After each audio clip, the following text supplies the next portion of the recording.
और कानपुर हिंसा से जुड़ी बड़ी खबर है। कानपुर हिंसा में समाजवादी पार्टी का कनेक्शन सामने आया है। एसपी के 3 विधायक ग्रुप एडमिन थे। टीम निजाम कुरैशी के नाम से व्हाट्सएप ग्रुप था। एमएलए अमिताभ, इरफान और इमरान ग्रुप एडमिन थे। आरोपी निजाम के व्हाट्सएप ग्रुप में भड़काऊ कंटेंट होते थे। इस वक्त की बड़ी खबर है कानपुर हिंसा से जुड़ी हुई।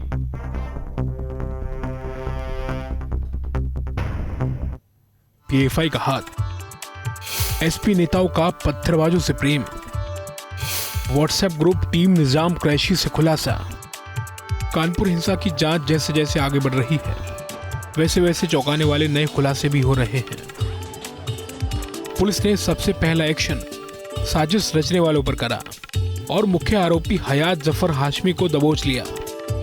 हाशमी के पास जो मोबाइल मिला उसमें वो कई व्हाट्सएप ग्रुप से जुड़ा हुआ था, जिनके तार कानपुर में हिंसा की साजिश से जुड़े हुए हैं। एक तरफ पुलिस कानपुर के पत्थरबाजों का इलाज करने में जुटी है, तो दूसरी तरफ अब तक की जांच में हिंसा के पीछे पीएफआई का हाथ होने के साफ सबूत दिख रहे हैं। कानपुर पुलिस ने पीएफआई के 3 गुर्गों को गिरफ्तार किया है। जांच जिस दिशा में आगे बढ़ रही है, उससे साफ जाहिर है कि ये साजिश बेहद शातिराना ढंग से रची गई थी। ये 2019 में ये 5 लोग आइडेंटिफाई हुए थे, जिसमें से 3 को अरेस्ट करके भेजा गया है। चौथा बीमार है, अभी घर पर ही है। 5वां करीब 1.5-2 साल से अपने।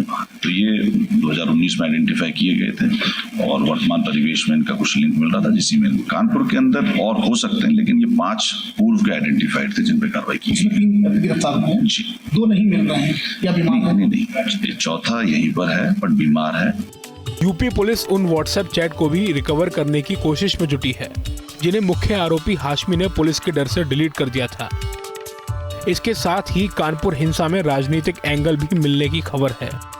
पुलिस को अपनी जांच में ऐसे कई सुराग मिले हैं, जिनमें हिंसा के आरोपियों को समाजवादी पार्टी के नेताओं से जुड़ाव साफ नजर आ रहा है। एसपी नेता और फरार आरोपी निजाम कुरैशी के व्हाट्सएप ग्रुप में बेहद भड़काऊ कंटेंट मिला है।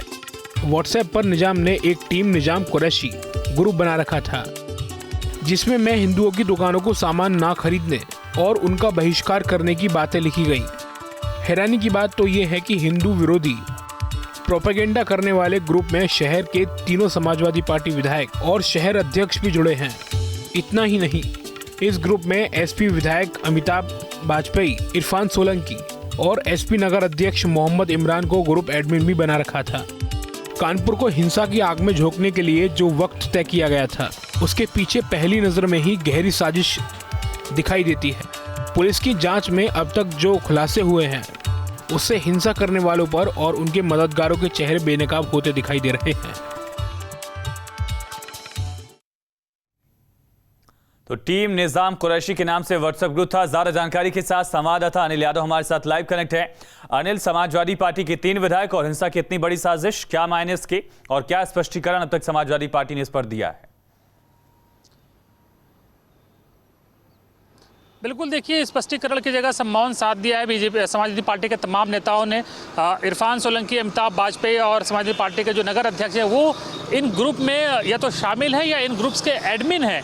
तो निश्चित ही उन्हें या तो इस ग्रुप से लेफ्ट हो जाना चाहिए था, जहां पर इतने भड़काऊ कंटेंट आ रहे थे, देश विरोधी बातें सामने आ रही थी। इस ग्रुप से उन्हें या तो लेफ्ट हो जाना चाहिए था या फिर उन्हें इसकी शिकायत, इसकी जानकारी पुलिस को देनी चाहिए थी कि इस तरह की बातें की जा रही हैं, ऐसा कुछ होने वाला है, क्योंकि एक गतिविधि ग्रुप में डाली जा रही थी।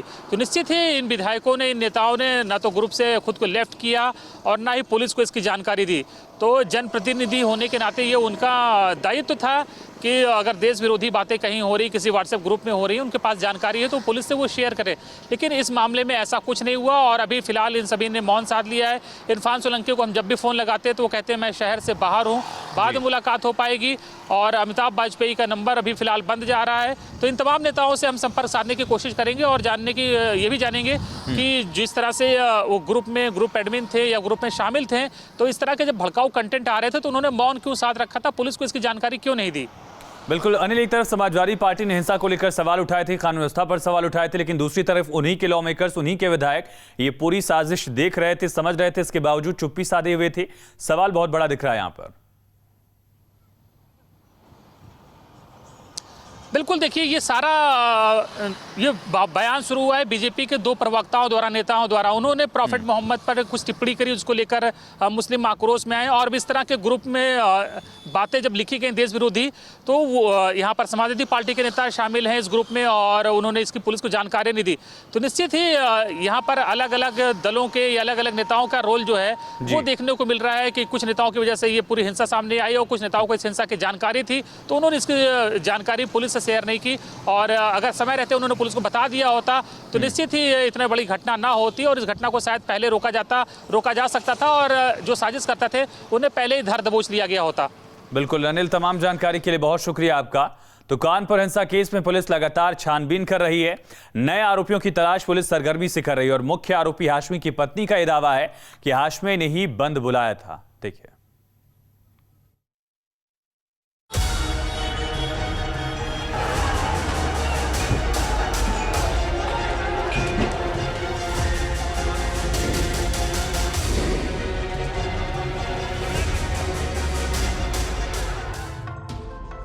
यूपी पुलिस कानपुर हिंसा के केस में बेहद संजीदा है। इन पोस्टर पर बढ़ रही लोगों की तस्वीर से साफ है कि यूपी पुलिस किसी को बख्शने वाली नहीं है। कठोर कार्रवाई की जाएगी क्योंकि सब कुछ बातचीत होने के बावजूद भी जानबूझ के वहाँ शांति व्यवस्था भंग करने की कोशिश की गई, साजिश की गई। जो लोग इसमें शामिल हैं उनके फोटोग्राफ्स आपके सामने हैं, उनकी पहचान कराई जा रही है और जो लोग भी जेल भेजे गए हैं उनके भी एड्रेस इत्यादि पूरे पब्लिक डोमेन में है। कानपुर हिंसा में अभी तक 50 लोग सलाखों के पीछे जा चुके हैं। बाकी आरोपियों की तलाश सरगर्मी से की जा रही है। इन दो तस्वीरों को आपको जरूर देखना चाहिए। ये वो लोग हैं जिन पर कानपुर को सुलगाने का आरोप लगा है और अब हिंसा की जांच कर रही एजेंसी के रडार पर हैं। इधर मुख्य आरोपी जफर हाशमी की पत्नी कैमरे के सामने आकर अपने पति के बचाव में क्या कह रही हैं, ये भी सुन लीजिए। सबकी जांच कराइए, जितनी भी पीवीआर है, जितनी भी जांच बातें वो कह रहे हैं, फंडिंग जो भी कर रहे हैं, सबकी जांच कराइए। जो चैट सामने आई है बंदी को लेकर, हाँ चैट, वो आपके पति की ही है? बिल्कुल, पति की क्या है, सबकी है, हम सबकी चैट है, सबके सामने चैट है। 3 तारीख की अगर लोकेशन नमाज की निकलेगी तो उन्होंने दादा मियाँ के चौराहे पे नमाज पढ़ी और नमाज पढ़ के जब उन्होंने सन्नाटा देखा तो बड़े खुश हुए कि चलो शांतिपूर्वक ले। वैसे तो मैंने कह दिया था बंदी के लिए, लेकिन बंदी हो गई, लेकिन फिर भी शांतिपूर्वक ढंग से बंदी हुई। जिन लोगों ने पथराव किए वो लोग कहाँ हैं, हम ये जानना चाहते हैं। उसमें आपके पति शामिल नहीं, एक अकेला आदमी तो पथराव कर नहीं रहा होगा। बहरहाल कानपुर हिंसा के केस में पल पल सिनेरियो बदल रहा है। पुलिस की जांच जिस तेजी से चल रही है उससे साफ है कि कानपुर को जलाने वाले सभी आरोपी जेल की चक्की पीसने वाले हैं। कानपुर से अमित और लखनऊ से Anil Yadav, team news state. और बड़ी खबर है कानपुर हिंसा पर, शहर काजी ने भड़काऊ बयान दिया है। कहा कि अगर बुलडोजर चला तो कफन बांध कर निकलेंगे। बता दें कि शहर काजी हिंसा के आरोपियों पर बोल रहे थे, सुनिए। अगर ये इस तरह की कोई कदम उठाए गए तो फिर सब कफन बांध के लोग निकल भी आएंगे मैदान में।